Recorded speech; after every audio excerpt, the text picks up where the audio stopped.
So there's this viral video that went around on the left this weekend about how the Trump administration is trying to prevent and arguing in court that detained immigrants should not get soap or toothpaste because that's not the government's role. And of course, this is a concentration camp. I mean, even in concentration camps, we give soap and toothpaste, and there's people like coming out and saying, "I was detained by Syrians and they gave me toothpaste. This is unbelievable." Well, what they don't include in the context of this video is, of course, that the Trump administration, the government lawyer now in the Trump administration, is arguing a case that was brought up in 2015. It's an Obama administration case that has just continued into the Trump administration.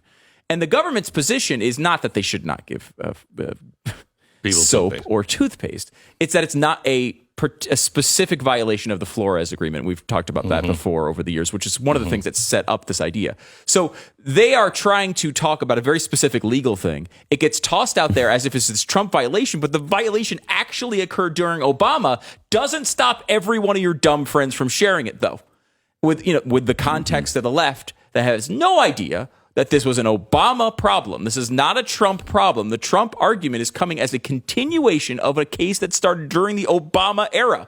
But it just doesn't matter. And I don't know, like, we used to, you kind of come up with this, well, maybe we'll come up with a logical reason and these people will understand that they're being misled, that they'll see the truth, that they'll see the facts. And there's no such thing. It just seems hopeless. I mean, they just don't care about it. They care about signaling whatever's inside that makes them feel like they're superior to your Neanderthal grandpa, who's that horrible white conservative that we all have such distaste for. And they have this, like, that is the motivation. The motivation is never the truth. The motivation isn't for these immigrant families. It's the last thing in the world they cared about, as evidence that this thing happened during the Obama administration and none of them even know it. How could you have clearer evidence that they don't care about these immigrant families? They don't care. It's just a little piece of the puzzle to allow them to show their friends that they're better than everybody in, let's say, this audience. And that's the goal. The goal is not the truth. The goal is not to help a family. The goal is not to protect a woman's right. None of these things have anything to do with the reasoning behind it, which is just signaling their virtue to everyone else.